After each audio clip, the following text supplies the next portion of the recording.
Hi, Papa Yeager here. 5 years ago today was the first day that my son, my spouse, and I were all stuck at home.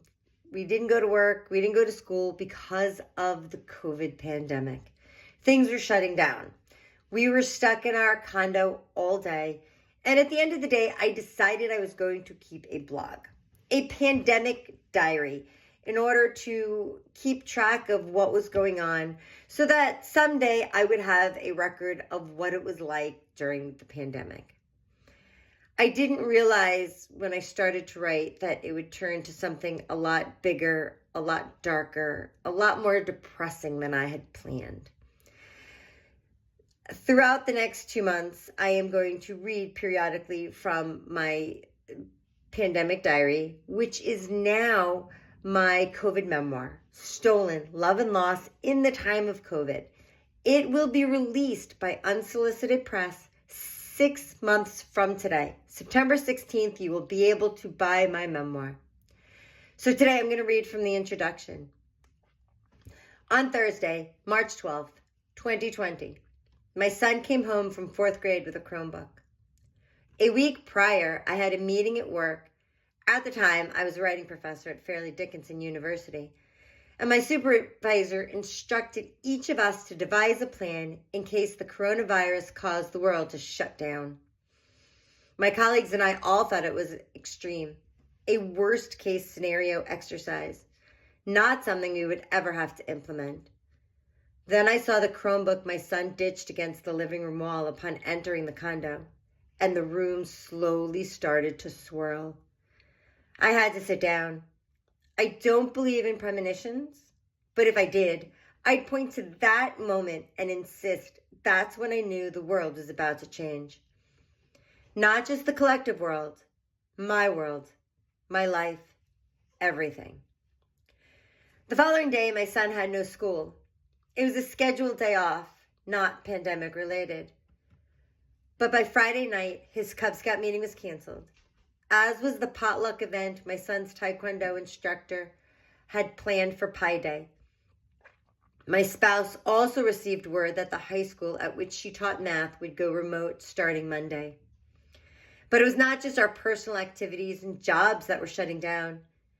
Disney closed its parks. The NBA put the season on hold.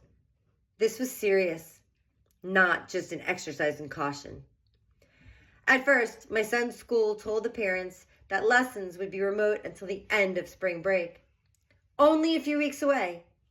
March 16th was his first day of remote learning, and it was miserable for all of us. My son, my spouse, myself. We were living in a tiny condo. The Wi-Fi connection in the living room was good, but in my son's room it was weak and unreliable. Since my spouse needed to teach online, she set up an office in the living room. So that my son and I wouldn't interfere with her classes, she banished us to his small room. It held his loft bed, a narrow bookcase, and a desk. There was not room for much else. Needless to say, just an hour into the school day, we were cranky and screaming at each other. That evening, on a complete whim, after we had eaten dinner and I had read with my son, I set up a WordPress website. Days earlier, my son told me that he wanted to collaborate with me on a writing project. He was thinking fiction, but this seemed a perfect opportunity to encourage him to write personal narratives. For me, writing has always been an escape, a way to vent my feelings. I thought my son and I could keep a pandemic diary. Each day we'd write our own separate entries and use the space to complain about everything that pissed us off. Boring assignments, having to be quiet while my spouse was teaching, being trapped in a place too small to even pace, the loud landscaping equipment outside, and not being able to go to Taekwondo. When I presented the idea to my son, I emphasized the fact that I intended it to be fun, that I wouldn't monitor his words in any way or tell him what he could or couldn't write about. He can be very funny when he is frustrated or furious, and I thought a written record of his thoughts during the pandemic might be fun to look back on in the future. A friend of mine often says that adversity makes for good writing, that the more miserable you are in the moment, the better the story you will have to tell. I just didn't realize at the time the degree of adversity we would face or how miserable we would become. As for myself, I had hoped to produce a record that would make me laugh when the pandemic ended. Instead, I wrote a story saturated with tears. Stay tuned, and I will be reading more over the course of the next 2 months.